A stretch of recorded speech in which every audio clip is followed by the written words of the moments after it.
Hello again, everyone. Welcome to Washington Gun Law TV. I am Washington Gun Law President William Kirk. Thanks for joining us. Hey, I found this article, and I'm going to be honest with you. I don't know how many of you are going to find it interesting, because every time it seems that we talk about the plight of our nation's veterans, there doesn't seem to be a tremendous amount of interest, but there's going to continue to be interest here at Washington Gun Law because it is a cause that we believe very strongly in. Now, we've already talked about some of the terrible things that the federal government has done to our veterans. We've talked about some of the ways that they have disarmed them. For example, anytime you appoint a person to help manage your finances, that's been reported to NICS, and there's a significant problem. We've actually done a couple of videos about that. But what if I told you that they've also been disarming our veterans for years based upon unsubstantiated, unproven, and sometimes completely uncharged criminal allegations, not making it up? We're going to get you all educated today. So today, let's spend a few minutes and let's talk about the 2A constitutional crisis hiding in military bureaucracy. Okay, America, here we go. We're going to talk about an issue we believe strongly in. We hope you believe strongly in, but that's for you to decide. It does have to do with our veterans. It's based upon an article that I found over at ammoland.com. You guys know what I think of ammoland.com. You also know that you all should be checking it out yourself. So we're going to link them up down below so that you can show them some love. It has to do with a very nefarious act that comes out of the military. It's in the Department of Defense rules called titling. And this is how it works, is anytime you are a person of interest in a criminal investigation while you're in the military, and whether that results in charges being filed but not proven, or no charges being filed at all, or the investigation just being terminated, whatever it may be, anytime that you've been titled, that is reported into a federal criminal database. Technically, the Defense Central Index of Investigations, or the DCII, which unfortunately, that network shares information, that's right, with the FBI's National Crime Information Center, or what we call NICS. Oh, and by the way, once you've been titled, that is, you were at one point labeled a person of interest, it's going to remain in the system as that for 40 years. Let me say that again, for 40 years, okay? And I'm not talking about people who get convicted of crimes. If they're convicted of crimes while they are in the military, which disqualifies them from possessing a firearm, that information absolutely needs to be accurately reported.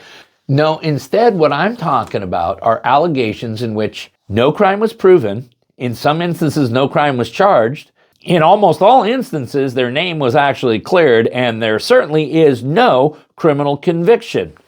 And let us remember that if the standard is a person of interest, a person can be person of interest in a criminal investigation for many reasons. One of the primary reasons is because they're believed to be an eyewitness. But you see, if we look into the Department of Defense's rule book, specifically DoD Instruction 5505.07, it requires anybody who is a person of interest based on credible information to be titled. But what again is credible information? Because that is in the eye of the beholder. So I want you to understand, much like what's been happening with the VA, where somebody is appointed to assist with finances and some unelected bureaucrat just goes ahead and enters that information, which then is translated to the NICS system.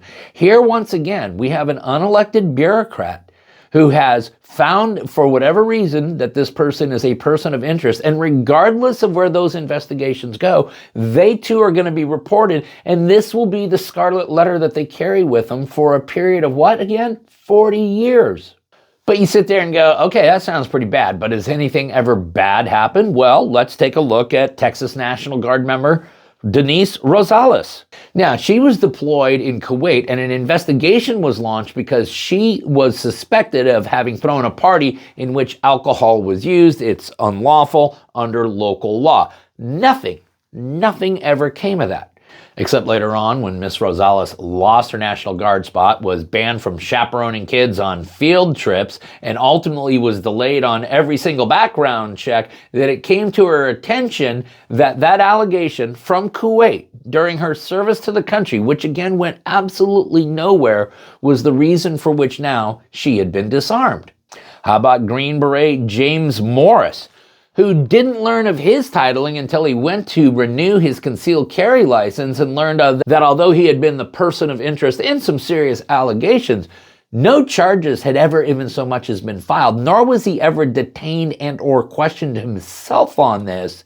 And yet now, many years after the fact, he finds himself disarmed. But here's the deal, America. We have an estimated 10,000 plus veterans who have no convictions, in many instances did not even have charges filed against them, in many instances absolutely had their names cleared, and in many instances were persons of interest for reasons other than they were the suspect, who now have been disarmed by this system. Oh, and is there a way to go back in and fix it? Can you kind of go in and expunge your military record? Well, the answer is yeah, but not really. There was an amendment to the 2021 National Defense Authorization Act where veterans can request that their records be expunged, but they have to prove that there was a lack of probable cause to believe they had committed a criminal offense. Essentially, you can only clear your name if you can prove a negative. So, what on God's green earth can we do? Because I hope all of you now realize that this is a significant problem and we are disarming perhaps the last group of Americans that should ever be disarmed, of course, our veterans. Well, Representative Eli Crane, Republican from Arizona, has proposed legislation that would solve this problem. Now, as a former Navy SEAL himself, he is very sympathetic to the cause. He certainly understands the layers and layers of bureaucracy that comes with our military, unfortunately, and he is proposing an amendment to the National Defense Authorization Act. Representative Crane was quoted as saying, "For too often, the reputation of our brave service members is unfairly tarnished due to titling. This is a sensible approach to protecting livelihoods and liberty." Oh, and Miss Rosales, the National Guards member who was previously terminated that we talked about earlier on the video, yeah, we're going to go ahead and link up her lawsuit, Rosales v. Wormuth, in which she is suing the federal government for these exact practices. Listen, what can you do? Well, you can get involved, okay? And one of the easiest ways to get involved is to contact your local congressperson, your United States senator, encourage them to back the legislation being proposed by, once again, Representative Eli Crane out of Arizona. But listen, for all of the nefarious ways that the federal government has come up with disarming citizens, when we take a look at how they have done it through the layers and layers of bureaucracy to what group? Yeah, the group that was actually willing to take up arms in defense of our nation.